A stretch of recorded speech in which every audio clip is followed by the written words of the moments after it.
Après 25 ans à produire One Piece, bien des auteurs auraient arrêté ne finissant pas leur œuvre ou encore auraient préféré la bâcler en profitant des millions emmagasinés de la célébrité, et c'est légitime. Oda, lui, a préféré se couper de toute distraction, refusant la célébrité en se cachant derrière cette illustration de poisson afin de rester concentré sur son œuvre qu'il peine à terminer. Une pression mondiale guette l'état de santé de l'auteur. Va-t-il terminer One Piece avant de mourir? J'ai une réponse à cette question ainsi que suivante. Pensez-vous qu'il est nécessaire de sacrifier sa vie et sa santé pour créer une œuvre à l'échelle de One Piece? Ou encore est-il nécessaire de suivre un rythme de travail de 20 heures par jour avec 3 misérables heures de sommeil par nuit pendant plus de 20 ans? De plus, une fois ces actes appliqués, avons-nous une garantie de réussite à 100%? C'est ce que Oda a réalisé pour son œuvre et aujourd'hui je te décrypte sa méthode inhumaine pour réaliser cette prouesse. Eiichiro Oda est le peu célèbre auteur de la série populaire One Piece et il a récemment atteint avec son œuvre les 500 millions d'exemplaires vendus tout homme confondu, ce qui est ex aequo en termes de vente avec l'autrice d'Harry Potter, J.K. Rowling, un mastodonte de la littérature. Il est en train de superviser le live action de One Piece qui est la série au plus gros budget de l'histoire devant Game of Thrones de HBO avec plus de 1 milliard de dollars investis en collaboration avec Netflix. Et enfin, il est le plus riche de tous les mangaka. A-t-il réussi à atteindre des niveaux pareils parce qu'il est obsédé par son objectif ou par chaque petite étape pour y arriver? Eiichiro a atteint l'expérience optimale, une sorte de acquis dans le monde réel similaire à celui de son héros développé dans le pays de Wano. Quelle est cette expérience et comment Oda l'a-t-il atteint? C'est parti!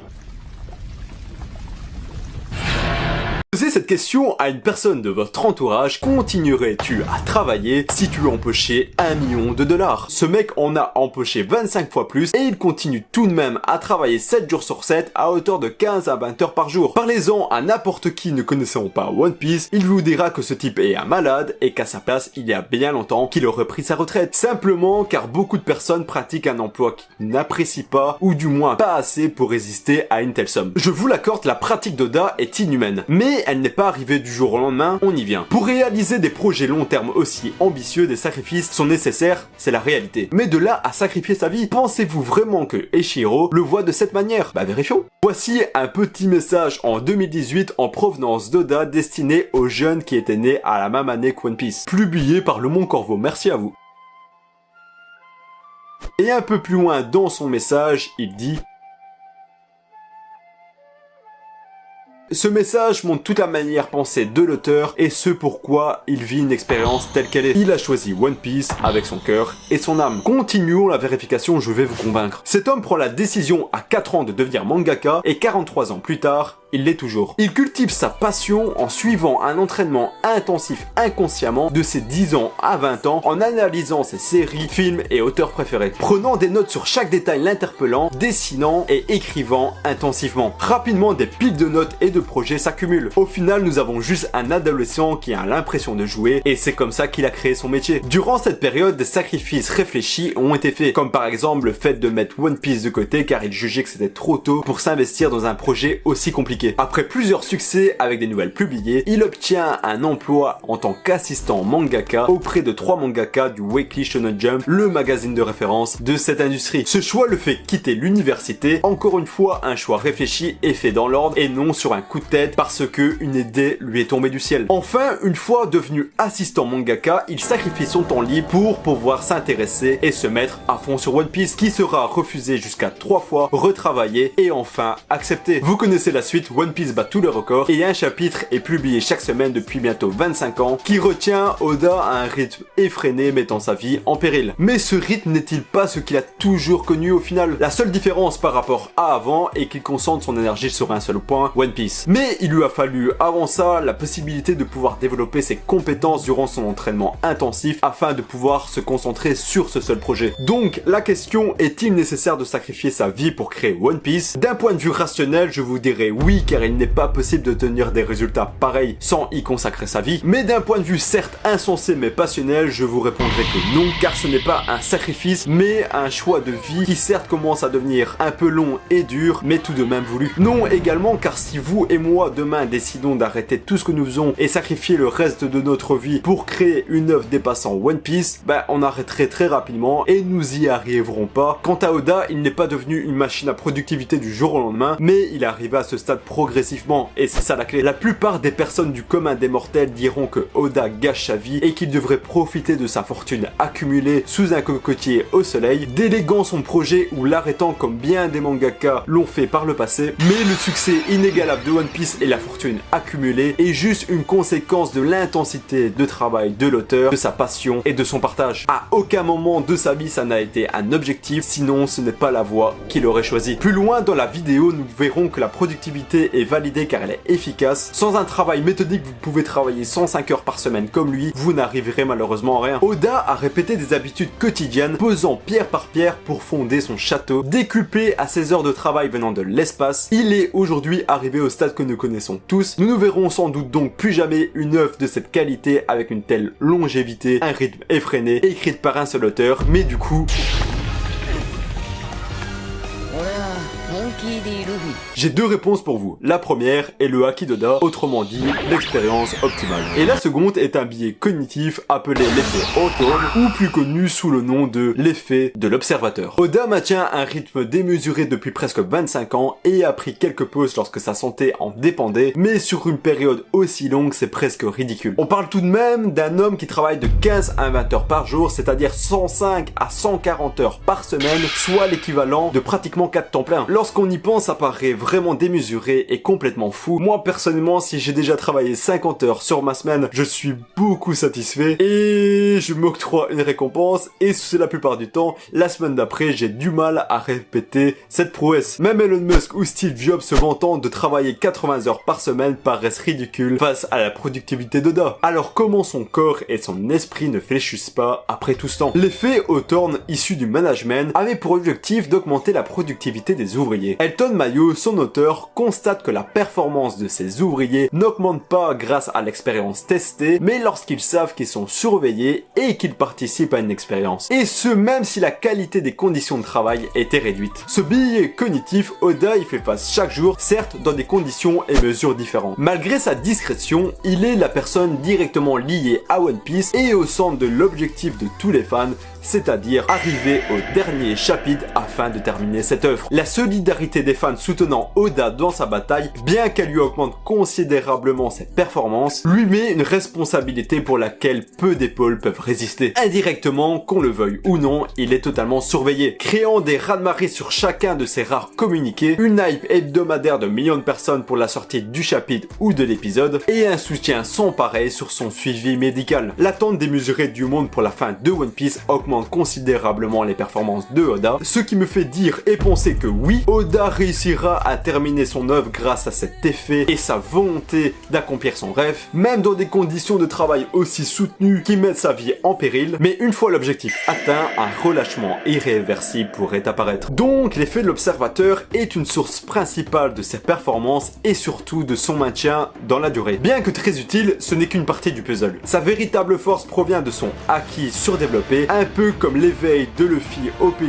de Wano, l'expérience optimale. Testez par vous-même, faites un projet ambitieux ou même la plus basique des activités, c'est-à-dire marcher, en étant impliqué avec une volonté de le faire et content, ou en ne l'étant pas du tout et être découragé par chaque mètre parcouru, et vous verrez la différence d'intensité dans vos actions. L'expérience optimale paraît très simple au premier abord, mais beaucoup de conditions viennent s'immiscer pour réellement la vivre, et Oda les explose toutes. Du coup, c'est quoi ce nom? Cette expérience est l'engagement et l'immersion totale dans une activité, peu importe laquelle, faire l'amour, réaliser une activité sportive intensive, être concentré dans un problème de maths difficile à résoudre, qui nous fait perdre la notion du temps et nous donne une sensation de plaisir intense amenant à un dépassement de soi. Les personnes vivant une expérience optimale feront des activités pour ce qu'elles sont et non pour ce qu'elles rapportent. J'ai découvert cette expérience dans le livre Vivre, la psychologie du bonheur, et tout le long de ma lecture, je n'ai cessé de penser à Oda, ce qui a fait l'objet de cette vidéo aujourd'hui. Je vous détaille le tout. À titre personnel, j'ai réussi à maintenir une seule chose depuis maintenant 6 ans, c'est mon intérêt pour le marketing, la productivité et l'entrepreneuriat, mais malgré cela, j'ai égaré ma route un nombre incalculable de fois, car c'est vraiment pas évident de rester concentré sur un seul objectif. Le plus étonnant chez cet homme est la longévité de son expérience optimale. À 4 ans, il prend la décision de devenir mangaka, et 43 ans plus tard, il l'est toujours. Il a toujours réussi à se concentrer sur ce même objectif, sans même peut-être s'en rendre compte. À la base, Oda voulait réaliser One Piece en 5 25 ans et 25 ans plus tard, il nous parle seulement d'une fin potentielle. Pour vivre une expérience optimale, une perception de la durée est altérée et ici c'est le moins qu'on l'on puisse dire. Son sens de la vie est clair, One Piece. Il y va même jusqu'à mettre sa santé de côté, sa préoccupation envers lui disparaît, mais le sens du soi est renforcé suite à l'expérience vécue. C'est ce qu'il éprouve chaque semaine après la publication de son chapitre et le partage sur l'avancement de son histoire. L'engagement de l'individu devra être profond et fera disparaître toute distraction. Dois-je vraiment argumenter?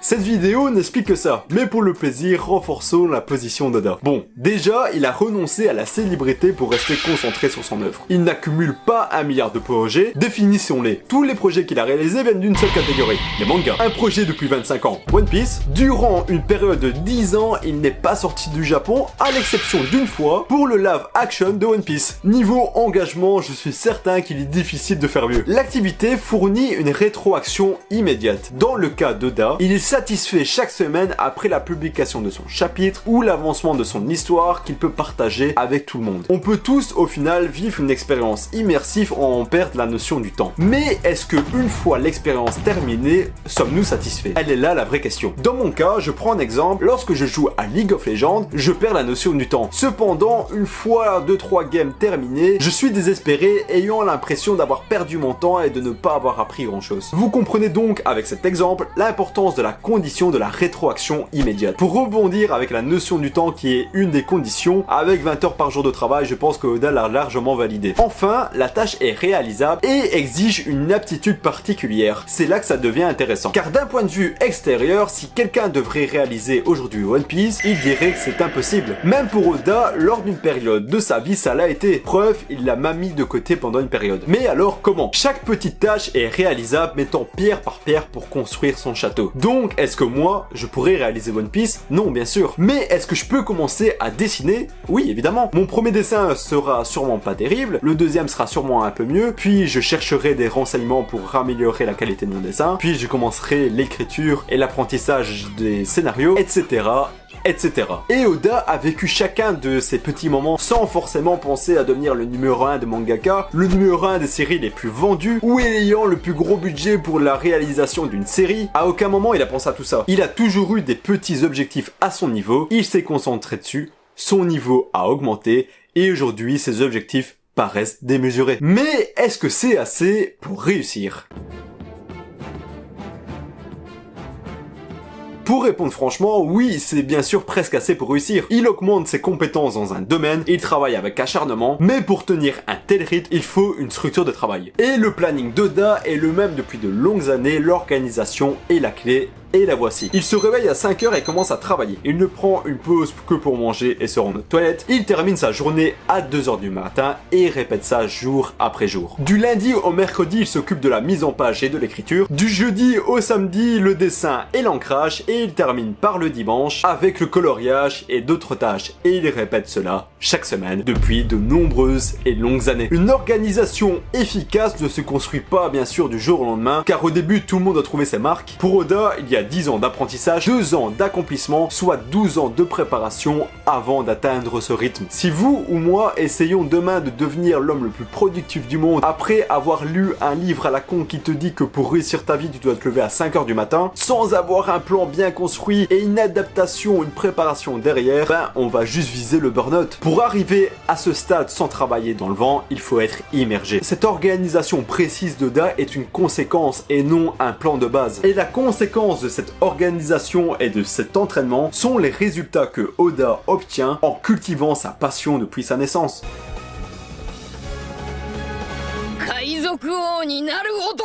Oda est clairement une bête de productivité, je pense t'avoir éclairé à ce sujet. Ses trophées n'ont pas terminé d'apparaître et peut-être qu'un jour il va dépasser les livres les plus vendus au monde qui datent de plusieurs milliers d'années. En tout cas, j'ai très hâte de voir la suite de son aventure, je pense qu'il n'a pas terminé de nous épater. Aborder Oda sur ce genre de questions était très agréable à faire, qu'en as-tu pensé? J'ai l'idée d'une vidéo bien plus longue, mais cette fois-ci sur une analyse plus approfondie d'un point de vue marketing et psychologique sur One Piece et Oda. Est-ce que tu serais chaud de l'avoir. Enfin, j'ai créé une newsletter où je raconte ce genre d'histoire analytique d'un point de vue marketing ou productivité, mais cette fois-ci bien plus court. Si t'es chaud de venir les lire, bah je te dis à tout de suite de l'autre côté. Et si tu veux une histoire plus immersive de One Piece, j'avais raconté il y a 2 ans de cela l'histoire de Eiichiro Oda d'un point de vue plus histoire, cette fois-ci pas analytique. Donc si tu veux aller la voir, ce serait un bon complément à cette vidéo. Salut!